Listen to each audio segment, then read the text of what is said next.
ป้าเที่ยงไห้พอดีตั้งอยู่จอมเลยทุกคนจอมดอยนะบรรยากาศถือว่าคักไล่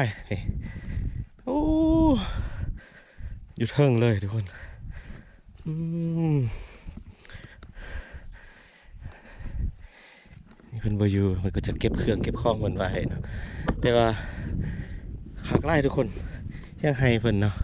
แบบตั้งอยู่จอมสามารถเลี้ยวไปเบิ่งให้อ้อมค้างไกลๆนี่ได้แบบสวยงามเนาะแต่ว่า ภายในความสวยงามมันก็จะซ่อนไปด้วยอ่าให้ที่ว่าบ่มีป่าไม้ทุกคนเนาะ นี่บริเวณเขตบ้านศาลามาห้าบ้านสามัคคีใส่เด้อทุกคนเนาะเอาออกเดินทางไปอีกระยะหนึ่งก็จะไปฮอดบ้านสามัคคีใส่นะบ้านสามัคคีใส่ก็คือบ้านที่ว่าเห็นอยู่พุ่นเนาะอยู่ใกล้ๆพุ่นส่วนเส้นทางเส้นนี้ก็คือออกจากบ้านศาลาแล้วทุกคนเนาะก็คือมุ่งหน้าไปเมืองฮงซ่าเนาะเมืองฮงซ่าก็จะอยู่หึนเนาะอยู่ทางนั้นพูดเนาะ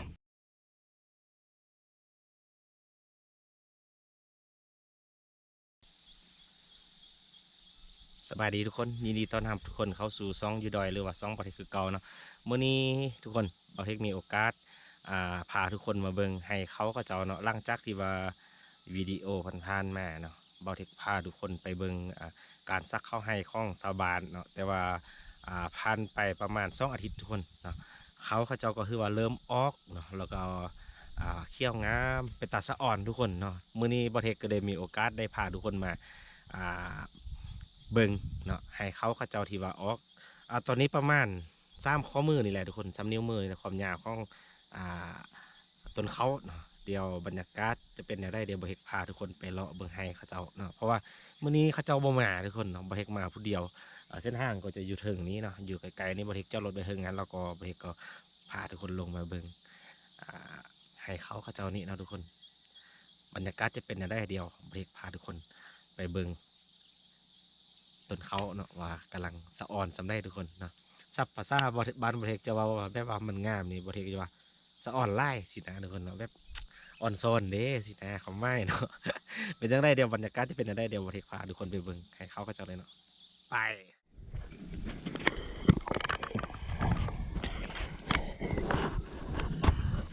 นี่ทุกคนบรรยากาศเนาะให้เขาเจ้าเนาะบ้าปะกวงๆหนึ่งทุกคนเนาะ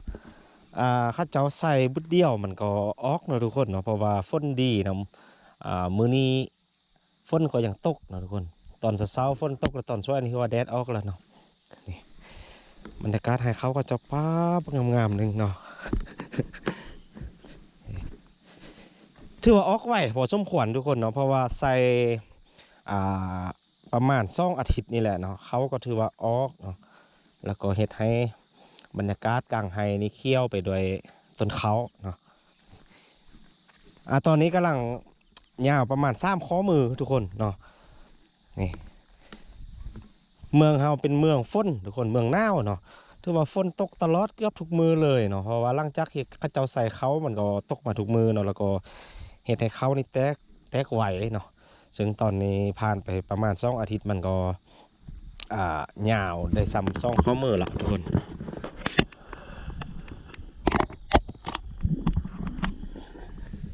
ต้นเขากำลังงามเขี้ยวดีเลยทุกคนอันนั้นก็จะเป็นเที่ยงไฮเขาเจ้านะทุกคนนั่นก็จะเป็นเที่ยงไฮเขาเจ้าเนาะลังน้อยๆทุกคน บ่ฮู้ว่าเจ้าของไฮเขาเจ้านี่มีนำกันจักคนเนาะครอบครัวน้อยบ่จึงว่าเฮ็ดเที่ยงไฮลังน้อยๆสำนี้ทุกคนเนาะอยู่ได้ประมาณ4 คน5 คนนู่นได้แล้วบ่ทุกคน เขาเจ้าก็จะมาเฮ็ดบอนพักเสาเนาะบอนกินข้าวสวยเขาเจ้าเนาะอันนี้ก็จะเป็นเที่ยงไฮนะทุกคนบรรยากาศถือว่าดีเลยเที่ยงไฮนะลังน้อยๆแล้วยางออกมาจากเที่ยงไฮก็จะมาเจอต้นเขานะทุกคนแต่ว่าบ่ปรากฏเห็นต้นซาลีหรือว่ามักแตงนะทุกคนเขาเจ้าอาจจะบ่ปลูกบ่เนาะหรือจังได้เนาะ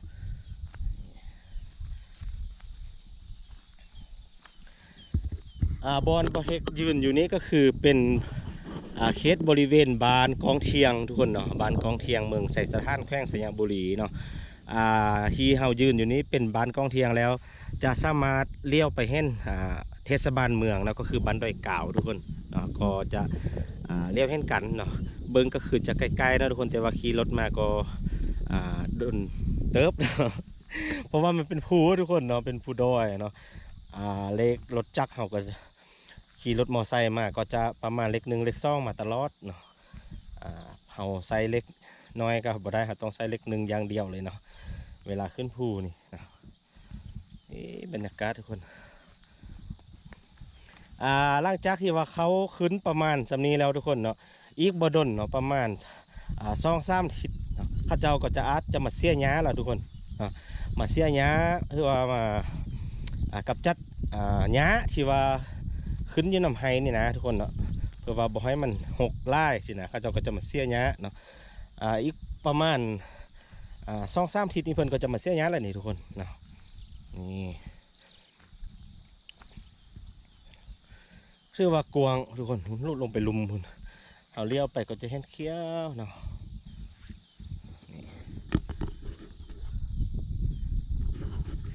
บ้านนี้นอกจากเขาจะปลูกเขาแล้วเขาจะปลูกเผือกทุกคนเนาะจะเป็นเผือกห้อมเนาะหัวใหญ่คือดังที่วิดีโอผ่านๆมาบ่เคยว่ามาตลอดเลยเนาะว่าเผือกเมืองไสสถานเป็นเผือกหัวใหญ่แล้วก็มีรสชาติที่ว่าห้อมทุกคนเนาะมีความหอมนี่เป็นอันดับต้นๆเลยแหละทุกคนอยู่แข้งสยามบุรีเนาะเพราะว่าแล้วก็อันเผือกนี่นะทุกคนเฉพาะแต่บ้านกองเทียงนี่เนาะที่ว่ามีกลิ่นหอมแบบแตกต่างหมู่นะเอาไปปลูกอยู่บ้านอื่นก็รสชาติหรือว่ากลิ่นหอมนี่ก็จะต่างกันไปนะทุกคนมันจะบ่หอมคืออยู่บ้านนี้เนาะเฉพาะเผือกหอมเมืองไสสถานและบ้านกองเทียงนี่จะโดดเด่นกว่าหมู่ทุกคนเนาะอนุญาตไหมทุกคนเนาะความใหญ่ของเพือกในสำหัวเด็กน้อยคนแหละเนาะ ปีนี้ข้าเจ้ากระปุกเนาะเดี๋ยวบเทกกลับคืนไปบ้านข้าเจ้าบเทกจะไปหาบรรยากาศของส่วนเพือกข้าเจ้าให้เบิ่งเนาะเพราะว่าบเทกใกล้มาแล้วเนาะเพราะว่าบ้านข้าเจ้าจะอยู่ถึงปุ่นเนาะจุดหมายปลายทางของบเทกก็คือบ้านสามัคคีใสทุกคนเนาะบเทกว่าจะไปเลาะเก็บภาพบรรยากาศอยู่ที่บ้านสามัคคีใสให้ทุกคนในเบิ่งแต่ว่าบเทกมาฮอตนี้เราบดเทกเลี้ยวเห็นให้เขาเจ้าอยู่นี้เนาะหลังจากที่เขาเจ้าใส่ไปได้2 อาทิตย์เนาะก็เขี้ยวงามแล้วทุกคนเนาะคือว่าออกไวพอสมควรเขานี่เนาะนี่เขี้ยวหุ้มเลยทุกคน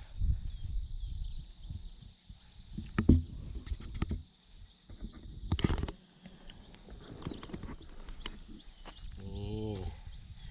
เขางามเลย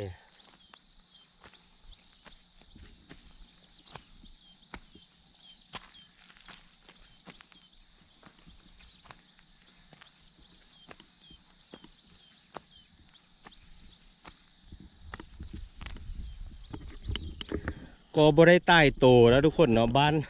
เฉพาะบ้านนี้เนาะบางล่างเนาะบางไฮบางเจ้าเขานะก็ยังกำลังก็ซักเขาไฮก็มีเนาะแต่ว่าเจ้านี่เพิ่นซักไว้แดมันก็ได้ว่าออกไหวเนาะบางล่างก็ยังถือว่าบ่ทันออกเชื่อทุกคนเนาะแต่เฉพาะล่างนี้เนาะบ่เฮ็ดเลี้ยวเบิ่งก็ถือว่าออกไหวพอสมควรแล้วก็เขี้ยวงามเนาะนี่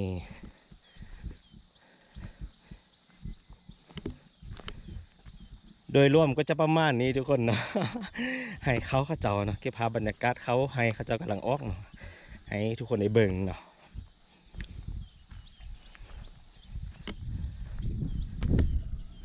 อันนี้ก็จะเป็นทางรถนะทุกคนทางรถก็จะอยู่นี่แหละนะ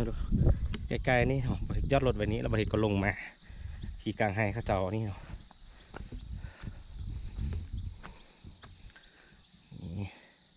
บางล่างก็บุกป่าแก่ทุกคนพุ่นล่างนั้นก็ถือว่าทางเข้าไปในป่าแก่ๆพุ่นเนาะ ต้นไม้ก็ใหญ่เนาะโอเคทุกคนเดี๋ยวบริษัทเดินทางต่อเนาะเดี๋ยวเก็บภาพบรรยากาศส่วนเพือกอยู่ที่บ้านกองเทียงแห่งนี้ให้ทุกคนได้เบิ่งอีกตึมเนาะให้ทุกคนแลนี้ก็เป็นอีกร่างหนึ่งนะที่ว่าเขาก็ขึ้นประมาณเดียวกันเนาะบรรยากาศก็จะคล้ายๆกันเนาะแต่ว่าอยู่คนละบ้านทุกคนเนาะ บ้านนี้ก็คืออยู่บ้านสลาเนาะทุกคนนี่บ่เฮกก็ขี่รถมาเรื่อยๆเนาะแล้วก็ปรากฏเห็นแต่ละร่างบ่เฮกก็จะแวะทาย คลิปถ่ายวิดีโอเป็นบ้านเป็นไฮเป็นร่างให้ทุกคนได้เบิ่งเนาะอันนี้เป็นบรรยากาศให้อยู่ที่บ้านสลาทุกคนต้นเขาก็กำลังออกคล้ายๆกันกับให้ร่างที่อยู่บ้านกองเทียงนะทุกคนเขาก็ถือว่าออกงามนะทุกคน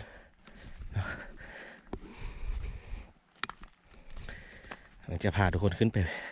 เบิ่งเทียงไห้เพิ่นเนาะป้าเทียงไห้เพิ่นนี่ตั้งอยู่จอมเลยทุกคนจอมดอยนะบรรยากาศถือว่าคักไล่โอ้อยู่เทิงเลยทุกคน